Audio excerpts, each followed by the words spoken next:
એક દી આખી ગુજરાતની માલમાં આખી ગુજરાતમાં માણસો ખાઈ પીને વાળો પાણી કરીને બધા ભૂલી જાય ને. ગુજરાતમાં એક જ એવું ગામ હતું, રાઈટ પડે એટલે આખું ગામ સાથે. શું કામ? એ ગામના ચોકની માલમાં આકાશમાંથી બાબરો ભૂત ઉતરે ને કોના ઘરેથી માણસનું ભક્ષણ કરે કોઈને ખબર નહીં. એટલે રાઈટ પડે એટલે આખું ગામ સાથે.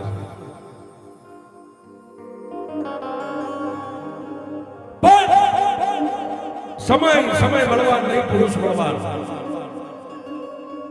એક દી એક બ્રાહ્મણના ઘરે બાબરા ભૂતે રાતે ટકોર કરતો ગયો, કાલ તારા દીકરાનો વારો છે. જેને બાપ નહીં, પોતાના એક દીકરાની માથે માયા વિલાપો કાઢેલો છે. દિવસ ઉગ્યો અને ગામનું નામ સિદ્ધપુર પાટણ છે. સાહેબ અત્યારે આપણે જે મરી ગયેલા માણસના અસ્થિ પધરાવવા માટે મોક્ષ માટે લઈ જાય છે. આવડા ગામની માલમાં તેથી કરણ વાઘેલાનો રાજ હતો. દિવસ ઉગ્યો સાહેબ. એ બ્રાહ્મણની બાઈ કરણ વાઘેલાના રજવાડાની માલમાં દી ઉગ્યો, ડાયરો ભરીને બેઠા હતા અને વચ્ચે જઈને બાઈએ પોક મૂક્યો. મહારાજ, હું તમારી રયત છું ને એક દીકરાની માથે તમારા રજવાડાની માલમાં તમારી ઓઠે હું મારા દીકરાને મોટો કરી રહી છું.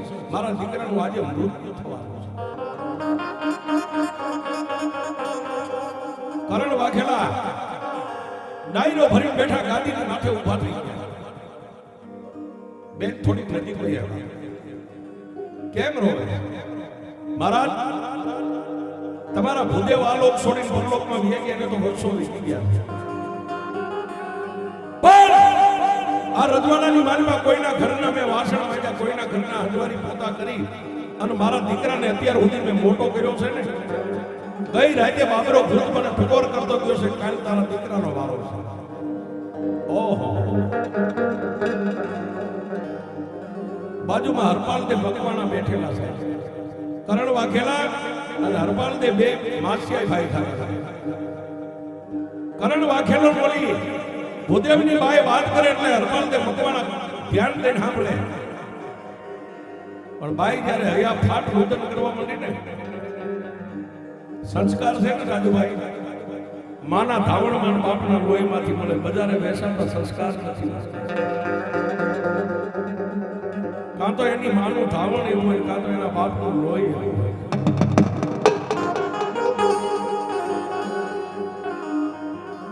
ત્યારે ઓલી બ્રાહ્મણની બાઈ મંડી ગઈ, હૈયા ફાટ રુદન કરવા. રાજા, મારા દીકરાને બસાવી છે. બાપ તું અમારો ધણી છો, અમે તારી રયત સહી. મારા દીકરાને બસાવી લે, નહીં બાબરો ભૂત મારા દીકરાને ભક્ષણ કરે. કરણ વાઘેલા તો કાઈ ન બોલી ગયા, પણ બાજુમાં હરપાલ દે મકવાણા બેઠા હતા, ઊભા થયા. જય અને બ્રાહ્મણની બાઈની માથે હાથ રાખી કીધું, બેન તું બ્રાહ્મણની દીકરી છો ને હું એક ક્ષત્રિય છું, રાજપૂત છું. હું તને મારી બેન માનું છું. તારા સોગન ખાઈ કે જ્યાં સુધી હરપાલ દે મકવાના ખોળિયામાં પ્રાણ છે ને, ત્યાં સુધી બાબરો ભૂત તારી ડેલી સુધી.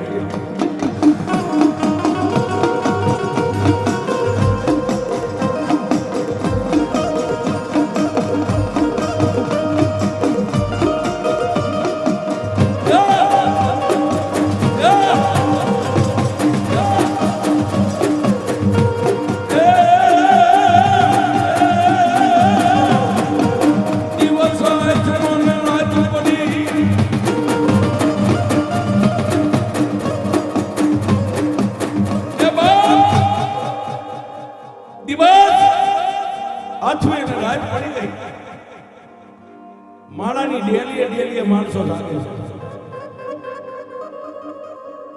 હરપાલ દે મકવાણા એક કરણ વાઘેલા નીકળ્યો, રાજા મારે પરમાટી ખાવાનું મન થયું. જોજો સાહેબ, ક્ષત્રિયો છે. ભાઈ, હું તારા ઘરનો મહેમાન બન્યો છું, મારે પરમાટી ખાવાનું મન થયું છે. એટલે કરણ વાઘેલાએ હરપાલદેવ કીધું, હરપાલદેવ આપણા અશ્વપાલ જે ઘોડાહેણ રહે ને, ઘોડાહેણની માલિકા બે સિંગલા ઘેટા ભાઈ ઠીક પડે ઘેટો નહીં. સંધિયા ટાણું છે ઉપડ્યા હો સાહેબ. ઘોડાહેણની માલિકા પહેલાના રાજા મહારાજાઓ ઘોડાને નજર ન લાગે ને એટલે ઘેટા બાંધી રાખે.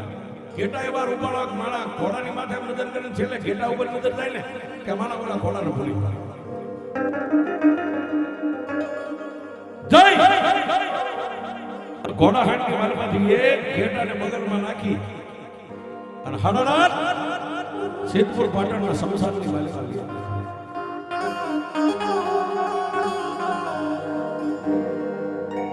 સિદ્ધપુર પાટણના શમશાનમાં જાય કે એક માણાનું શબ હળગે છે. કેડમાંથી કટાર કાઢી તલવાર કાઢી ઘેટાનો વૈદ કરી અને માણાનું શબ હળગતું એની માથે એને શેકી નાખી.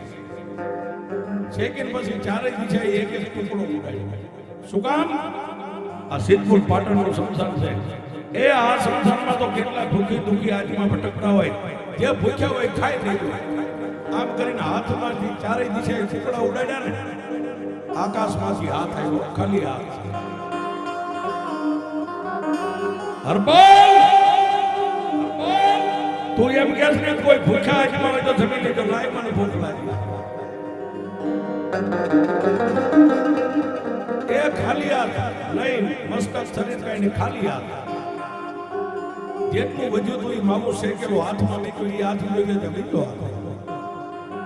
હરપાલ હજી મને ભૂખ છે લાવ્યા. તેથી હરપાલે એટલું કીધું હવે કાંઈ રહ્યું નથી, હતું બધું વેચી. હરપાલ આકાશમાંથી કેવી અવાજ થયો, હરપાલ એ મૂંગા પહોની બલી ચડાવીને તો દુનિયા ખવારે, પણ આ તારી કંકુ જેવી કાયા રહી તને ક્યાં કાયમ આવે? એમાંથી એકાદો ટુકડો કાપીને લઈ દે. પણ મેં કીધું સાહેબ, માના ધાવણના સંસ્કાર. તલવાર હતી એક જમણા પગની પીંડી ધાડ કાઢી, જમણા પગની પીંડી કાપીને હાથમાં આપીને હાથ તો વ્યો ગયો, પણ હાથમાં ઉપર આકાશમાંથી અષ્ટભુજા 8 ભુજા અને સિંહની માથે અજવારી કરીને મારી આદ્યા છે.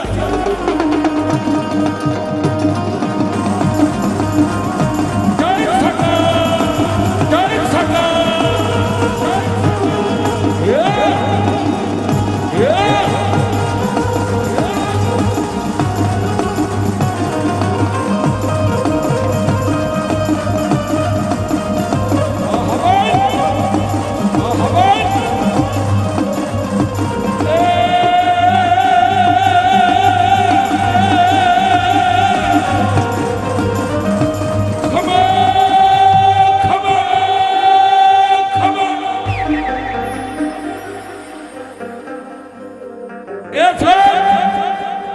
આખું સિદ્ધપુરનું શમશાન કાઢવા માંડી ગયું. ખમા ખમા ખમા.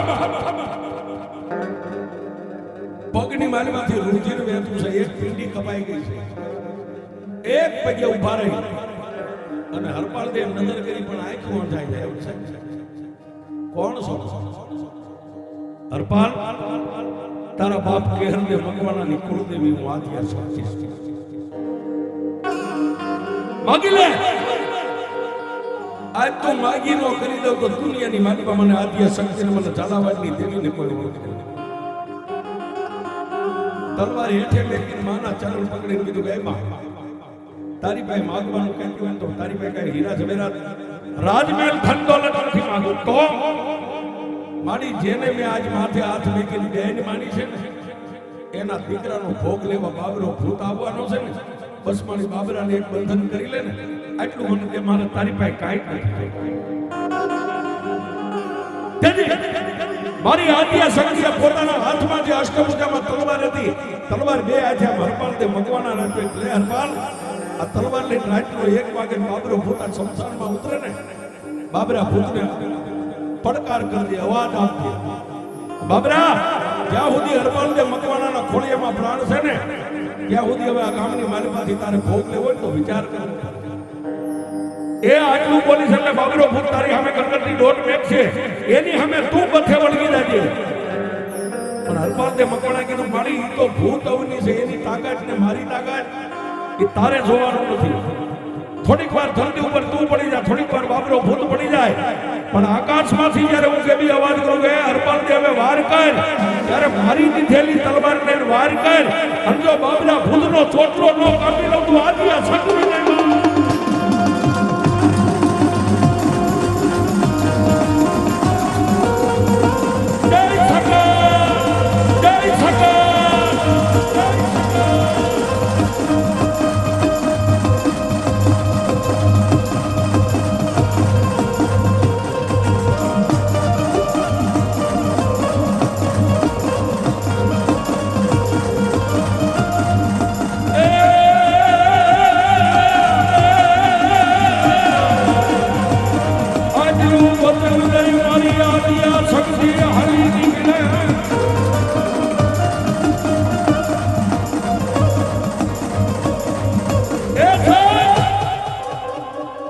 આટલું વચન આપી અને માતાજી આદિયા શક્તિ આકાશમાંથી રાતના 11:30 નો ટાઈમ થયો અને આકાશમાં મૂકી ગયા દુદુમની નગારા વાગવા અને બાબરો ભૂત આકાશમાંથી ઉતર્યો છે.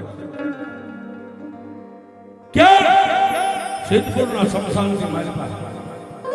એક બાજુ ખેડે હાથ લઈને હરપાલદેવ મકવાણા ઉભા છે, એટલે બાબરા ભૂતે આમ નેતરું કરીને કીધું કોણ?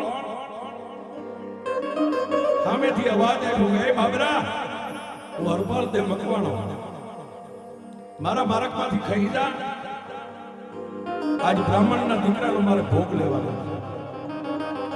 ત્યારે બાબરા ભૂતે કીધું હરપાલદેવ કે બાબરા, જ્યાં સુધી આ ખોડિયામાં પ્રાણ છે ને ત્યાં સુધી બ્રાહ્મણની ડેલી તારો પગ ન પડે. અને બાબરા ભૂતે કીધું તો હવે થઈ જા માટી, બે ગજરાત જેમ જંગલમાં હાથી બાંધે સાહેબ, એવું ગમહાન યુદ્ધ મોટા.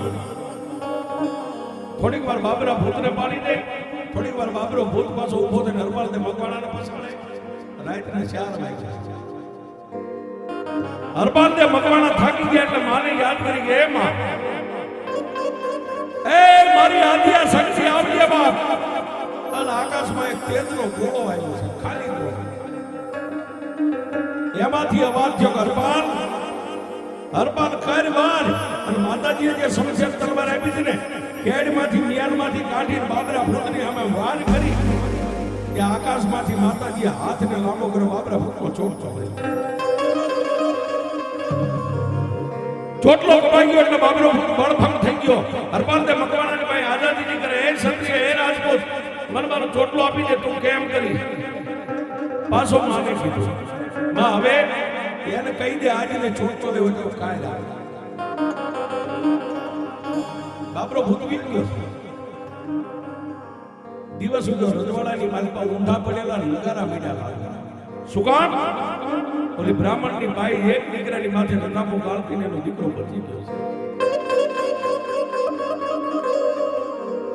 પછી કરણ વાઘેલાએ તી ઉદ્યોગ રજવાડાની માલિકા હરપાલદેવ મકવાણાને બોલાવી એટલું કીધું કે એ માછીઆઈ ભાઈ, તે મારા ગામને બાબરા ભૂતના બંધનમાંથી મુક્ત કર્યો, તું માગી આપ. ત્યારે હરપાલદેવ મકવાણાએ કીધું કે કરણ વાઘેલા, આ ગુજરાતના તમે ધણી છો ને, એક રાજ્યની મારી પાસે જેટલા ગામના તોરણ બાંધો એટલા ગામ તમારે મને દેવા મંજૂર છે. પાછા રાઈટ પડીને શમશાનમાં ગયા. માને યાદ કરી, માં આવી, માડી તારી પાસે કાંઈ માગવું નથી, તું મારી ઈષ્ટદેવ છો, મારી વારે તારી છો, માનું છું. પણ મારી મેં કરણ વાઘેલા પાસે એક રાજ્યમાં જેટલા ગામના તોરણ બાંધું ને એટલા ગામ મને કરણ વાઘેલો દેવાના છે. તેથી મારી આદિયા શક્તિ કીધું કે હરપાલ, હમણાં 12 વાગે બાબરો ભૂત આવે ને, બાબરા ભૂતને કહે જો તારો છોડવો જોતો તો એક રાજપૂત તો ઘોડો બની જાય. અને રાજુભાઈ ગરજ ને અકલ નો હોય. બાબરા ભૂતને તો એમ કે ઘોડો બની જાય, ઘોડો બની જાય. બાબરા ભૂતને ઘોડો બનાવીને એની માથે તું પ્લાન માંડ, હું શક્તિ સિંહને પલાણું. એ એક રાજમાં દીવ ઉગે જો 2300 ગામના તોરણ ન બાંધું તો આદિયા શક્તિ.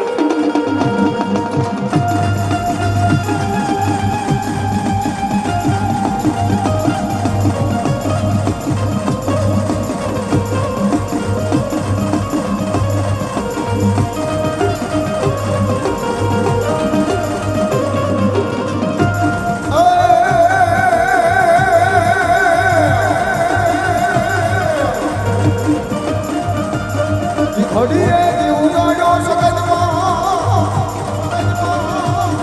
ઘડીએ જીવ ઉગાડ્યો રે માં ઘડીએ જીવ ઉગાડ્યો બોરીમાં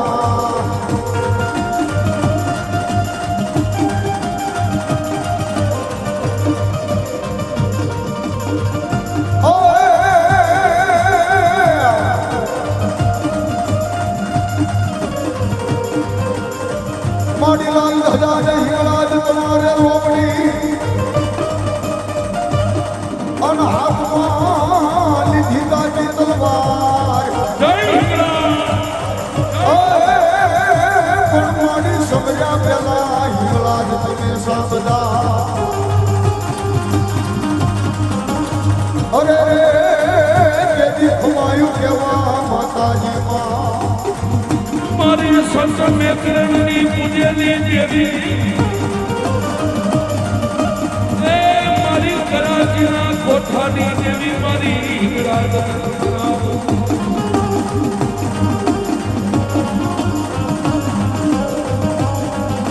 મારી મેર મકવાણાના કોણની દેવી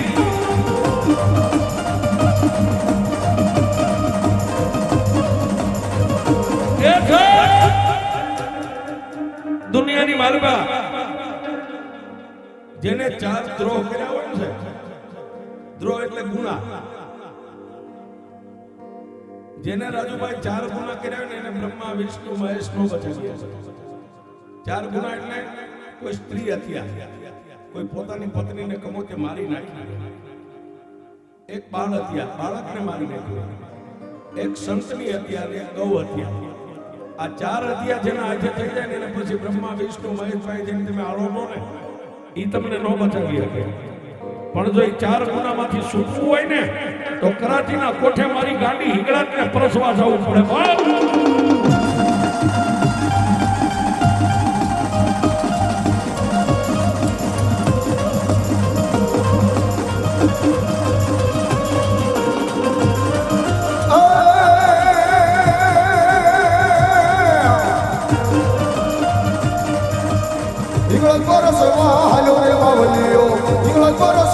Halo re babolio,